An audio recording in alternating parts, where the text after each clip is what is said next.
Quando a CPI constatou que o dinheiro da CBF viajava por paraísos fiscais, uma nova dúvida surgiu na investigação oficial. Será que essa movimentação financeira coincidiria com o aumento de patrimônio do presidente Ricardo Teixeira? Para rastrear as contas do presidente da CBF no Brasil e no exterior, a CPI contratou uma empresa especializada em investigação financeira e acabou encontrando negócios do dirigente envolvendo 3 empresas em paraísos fiscais, onde a lei é manter no mais absoluto sigilo o nome dos investidores. Estas foram as 5 declarações de imposto de renda de Ricardo Teixeira, analisadas pelos técnicos da CPI. Na declaração de 1996, aparece a primeira empresa de um paraíso fiscal. Teixeira mandou R$12 mil para uma certa Global Anstalt, que os investigadores não encontraram registrada no Ministério da Fazenda nem qualquer outro órgão oficial. Mas uma pesquisa detalhada na internet feita pelos investigadores revelou: a Global tinha 2 endereços comerciais. O primeiro foi localizado no Principado de Liechtenstein, entre a Áustria e a Suíça, um dos paraísos fiscais mais fechados do mundo. O segundo ficava nos Estados Unidos. Coincidência. O endereço é exatamente o mesmo que aparece na carteira americana de motorista de Ricardo Teixeira. E essa não foi a única coincidência. Em 95, a Global comprou uma casa num condomínio de luxo em Miami.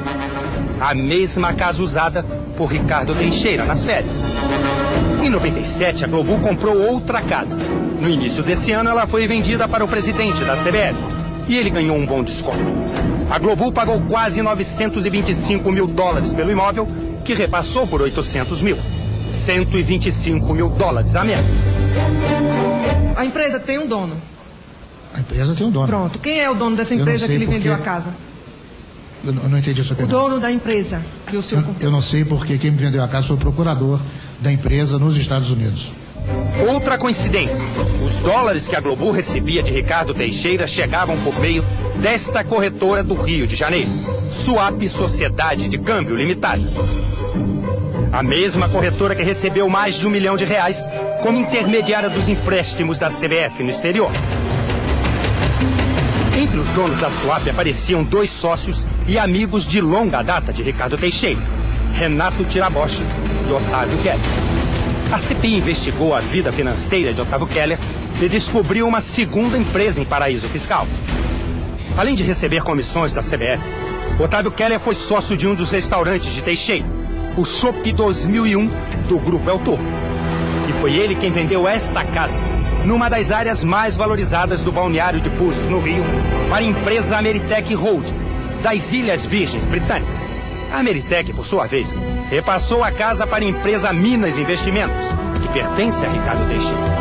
A casa, segundo a escritura, foi comprada pela empresa do paraíso fiscal em 96 por R$14.500 e vendida pela Ameritech um ano depois para Ricardo Teixeira por R$500 mil. A escritura revela que a empresa do paraíso fiscal Ameritech teve como representante nesse negócio o engenheiro Luiz Eduardo Landim Baltazar, sócio de Teixeira e Keller no restaurante 2001. Em seu depoimento na CPI da Câmara, Ricardo Teixeira disse que não tem nenhuma empresa fora do Brasil. Mas este documento do Ministério da Fazenda mostra que os impostos de Búzios, de responsabilidade da empresa Ameritech, foram pagos por Ricardo Teixeira, com dinheiro que saiu da sua própria conta bancária. Ao tentar entender a vida empresarial de Ricardo Teixeira, a CPI esbarrou numa terceira empresa em paraíso fiscal. A Sanud Etablissement, também instalada no fechadíssimo Principado de Liechtenstein, é dona de mais da metade do patrimônio de Teixeira. Como? É essa empresa que controla 97% das ações da principal firma brasileira de Ricardo Teixeira, a RLJ Participações.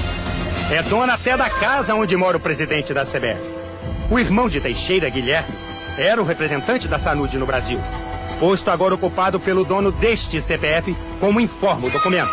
E este CPF pertence a Ricardo Teixeira. Só tem empresas no Brasil. O curioso, descobriu a CPI, é que todas as empresas do presidente da CBF dão prejuízo. Ainda assim, o patrimônio dele vem aumentando. Mesmo no vermelho, as empresas compraram 2 casas avaliadas em quase R$2 milhões e um apartamento neste prédio à beira-mar, no Rio de Janeiro. No imposto de renda pessoa física, Teixeira declarava em 94 patrimônio de pouco mais de 3.200.000 reais.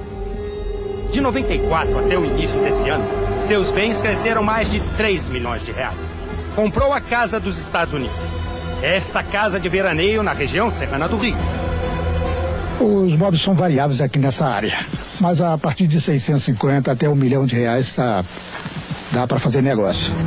Comprou mais 2 apartamentos, um terreno em área nobre, mais 6 carros importados.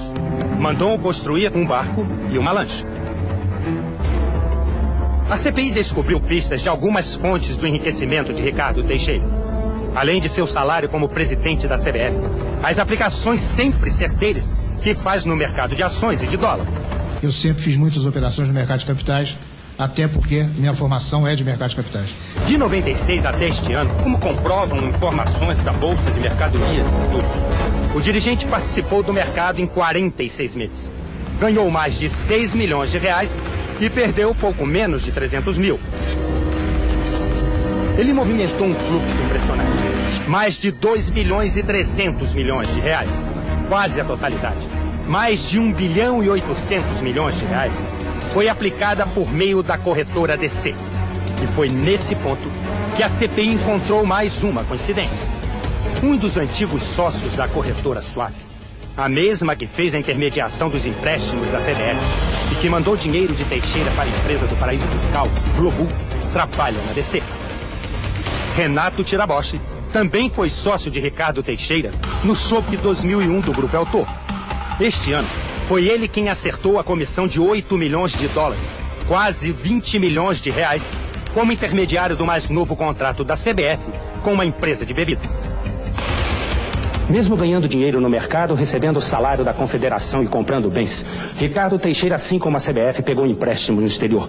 Tentando entender o porquê dos empréstimos, os assessores da CPI aqui do Senado resolveram investigar como os dólares entraram no Brasil. Em 96, o El Turf Bar e Restaurante, tendo o próprio Ricardo Teixeira como avalista, tomou 2,5 milhões de dólares do Banco Real de Nova York. E o Banco dos Estados Unidos enviou esta correspondência em inglês para o Banco Real do Rio. A mensagem dizia que se o empréstimo não fosse pago, a matriz brasileira não precisaria ressarcir a filial americana. O banco abriria a mão do dinheiro. A CPI considerou estranho um banco não querer receber uma dívida. Investigou mais e encontrou outro documento. Depois do empréstimo para o El Turf, o presidente da CBF pediu em julho de 97 mais 500 mil dólares para outro restaurante dele. E queria ter o seu filho como avalista. O funcionário do comitê de crédito do banco não entendeu por quê. E escreveu numa correspondência interna, localizada pelo Banco Central e que está em poder da CPI. Aliás, nem sei para que avalista, já que é uma operação comercial com recursos do próprio. O presidente Ricardo Teixeira não quis falar nada sobre o seu patrimônio, apesar de procurado com insistência pela nossa equipe. Otávio Keller, Luiz Eduardo Landim Baltazar e Renato Tiraboshi também não quiseram dar entrevista. Mas e a esperança da nossa torcida? Vai empurrar a seleção para novas vitórias? Veja a seguir.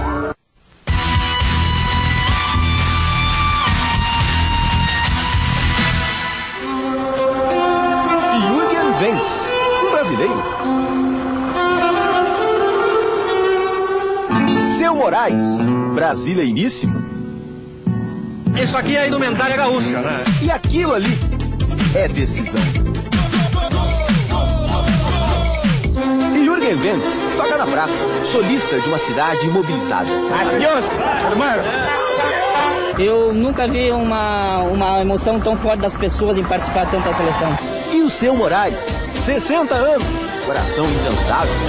Foram 90 minutos mais um intervalo de pé, mas valeu a pena. E a seleção brasileira despediu o Paraguai. Batalha vencida, 4 ainda por vir. E lá vai ela, no improviso da exposição pública. Camisa na rua, centro de Porto Alegre. Povo que passa e que para, que beija e saboreia.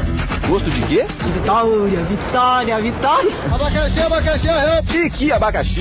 Desta vez devidamente descascado. Nós vamos à Copa e acho que todo mundo deve pensar assim. Não passa pela minha cabeça uma Copa do Mundo sem Brasil. E isso não vai acontecer. Seleção